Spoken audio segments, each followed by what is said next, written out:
Hey, what's going on, everybody? It's your boy Tone with the news, updates, trends, and analysis. Guys, I've been sick for the past 2 weeks. Look at my eyes. I've been a little sick. I've been off the radar, and I've been holding back a lot of things. I actually also cut off one of my best friends over the week, and I've been doing a lot of things on my own, figuring things out and trying to execute everything on proper time frames and figuring things out. Um, I always recommend you guys to look at your friends and see what they have to bring to the table. A lot of these friends are like, "Oh, not everything doesn't have to be work." I understand that. But when you're producing and creating your projects, like your own projects, is that really considered work? Yes, you have to put in work, right? We all know that. But it's something you should actually pleasure. Like me, I create music. I love that. I love creating music. I also love connecting other musicians with other opportunities. I love it. It's what I do.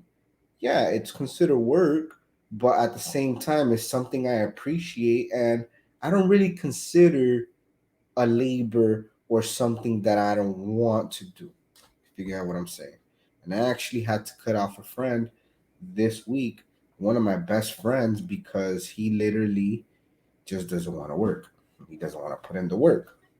You guys understand that I'm still upcoming. I'm still on the potential of becoming an empire, which I am going to be an empire. It's not even a potential. I am. A lot of obstacles on the way, but I will execute.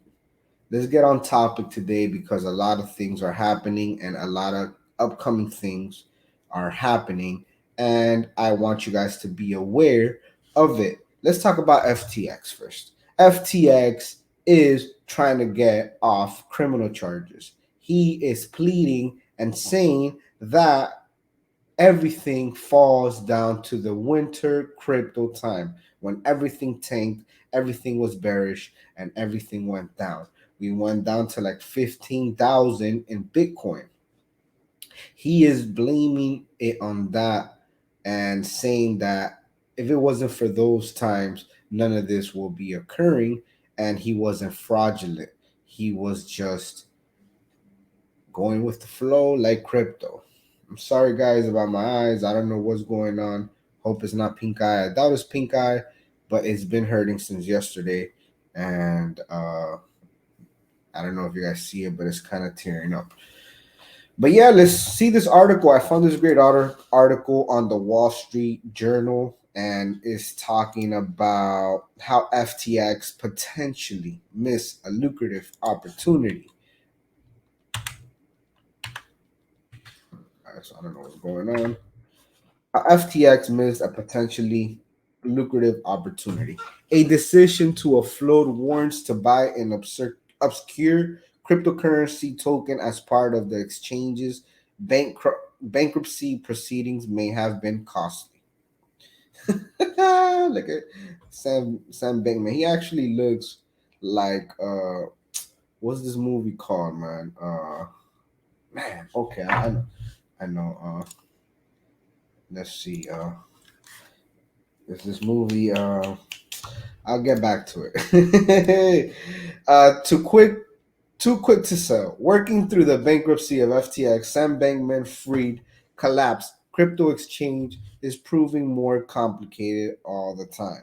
The latest evidence. A potentially lucrative missed opportunity that's come to light after FTX offloaded warrants to buy an obscure crypto token. Okay, I think I know which movie it is. I think it's uh,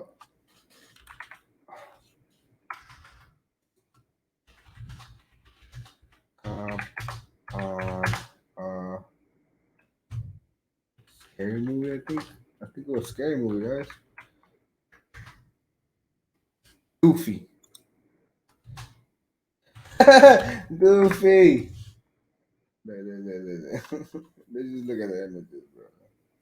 Ah, yeah, kind of right.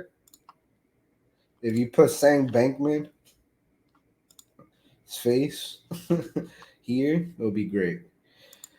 I sorry guys, that's another thing I'm gonna speak about. The latest evidence potentially lucrative missed opportunity. Okay, I already read that. The token is called CU and it made its trading debut on May 3rd.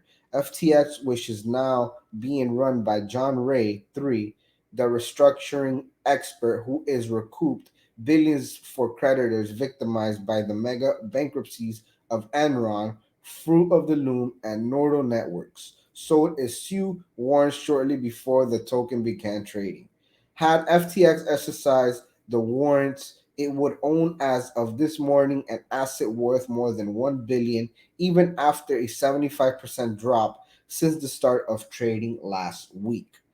Here's what happened with SUI. FTX invested about 101 million in Miston Labs last year. Miston was building a blockchain platform called SU that relied on technology developed for them Facebook aborted crypto project. Miston attracted investors like Anderson Horowitz, the Silicon Valley venture capital firm, and the cryptocurrency exchange Coinbase, pushing its valuation at one point to about 2 billion. FTX led the fundraising last summer. Its ownership interest included warrants for 890 million SU crypto tokens that would be exercisable once the SU platform launched, but FTX collapsed a month later. In March, FTX sought to bankruptcy courts permission to sell its interest in Miston for about 96 million or 5 million less than the initial investment.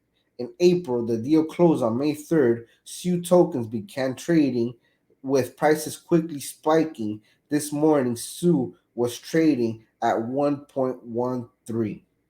FTX, it's in the race to recoup every penny as the creditor list swells. Mr. Bankman himself said that if given enough time, he could find the assets of value in his vast empire to begin to pay back customers and investors. Interesting, guys. Very interesting what's going on with Sam Bankman. But yeah, he did a lot of few projects there that are still doing their thing, like Sue, and yeah. And let's speak about the debt ceiling. This is something very important because it could literally collapse the economics. It could collapse everything. Everything could go up in prices. Um, very very bad. What's happening is that the Republicans and the Democrats, like always, don't decide on something, and America has bills. And we've been sending billions of dollars to Ukraine and to other countries, uh, and we're broke and we have to borrow money. Oh, what's going on, United States? The land of the free, the land of opportunity. Like, we are falling behind in many things. I don't know what's going on. It could be politics, it could be the people, it could be the earth that's giving us this problem.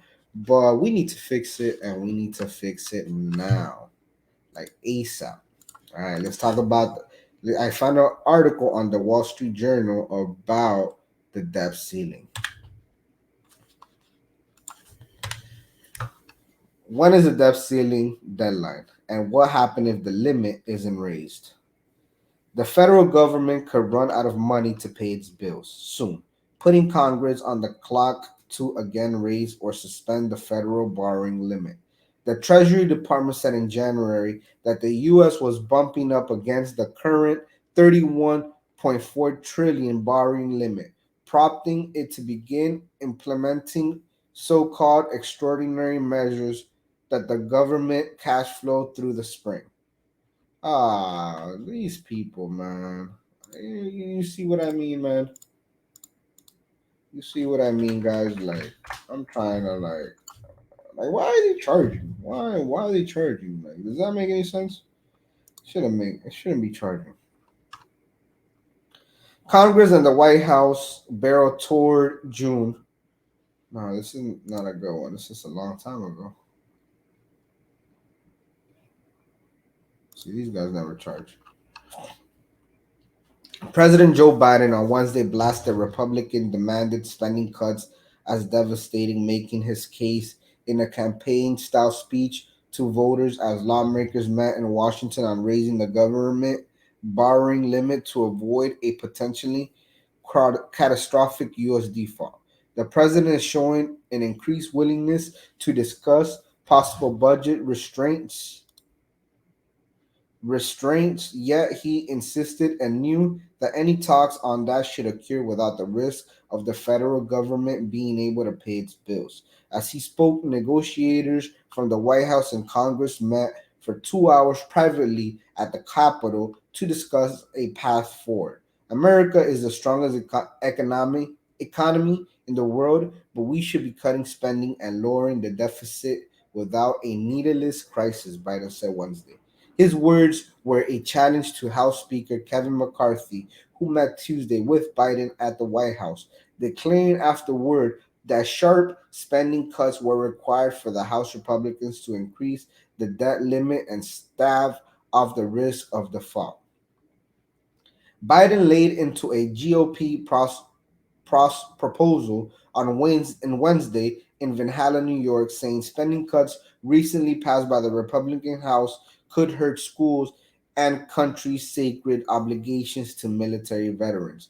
The face-off comes as the government is rapidly bumping against its legal borrowing authority, meaning it may not be able to pay its bills as early as the start of next month unless lawmakers agree to lift the limit.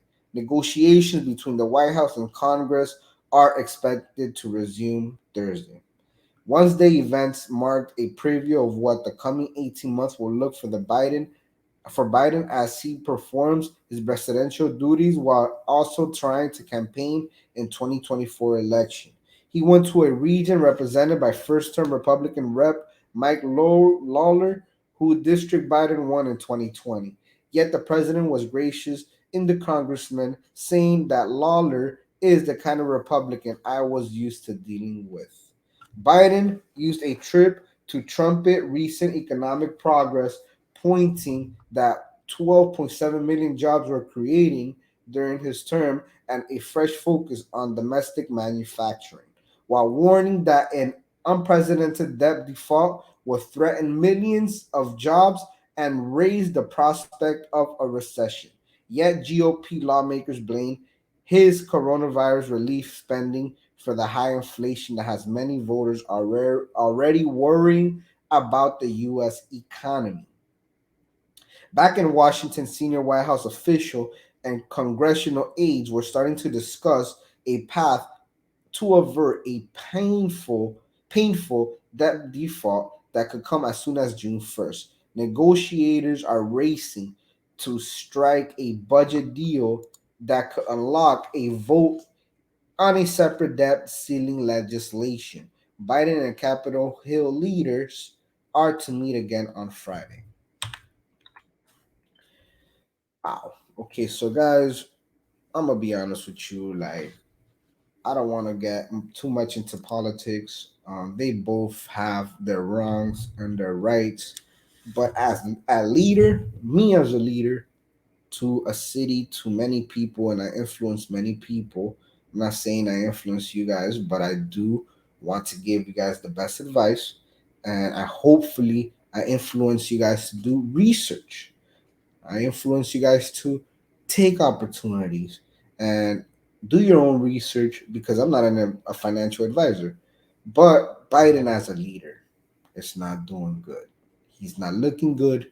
He doesn't lead the Republicans. He doesn't lead the Democrats. We need a leader in office. We need somebody that will lead the Congress and let them know how it's going to be.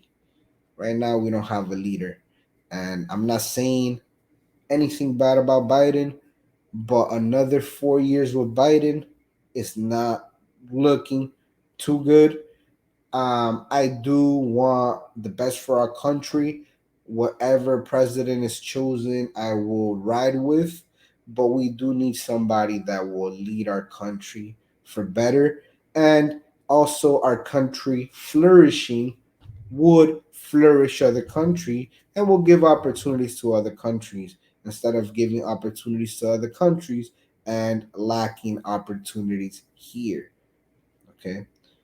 I hope the best. If you guys are Republican Democrats, do your research as well. Make clear decisions, whatever state you're in, whatever country you're in, because every country has their own political wars. And just look into both parties if they have both parties, or look into the party and decide. Decide what you're going to go for and decide what's truth, honest, and what's dearly to your heart.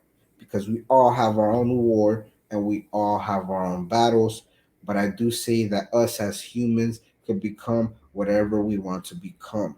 I've seen people with no arms and legs become more successful than I am, more successful than many of us in this chat, in this video. So guys, anybody can make it happen. Make it happen. Execute. I will also execute. I'm sorry I've been gone. I've been a little sick. I know it's an excuse. I'm still sick, but I'm finally recovering back so I can come back to you guys. Thank you guys so much. If you guys like these videos, give me a thumbs up. Share it to your friends. Share it to your mom. Share it to your grandma. Share it to everybody. Let's get going. Let's become better people. Thank you guys so much. I'll see you guys in the next video.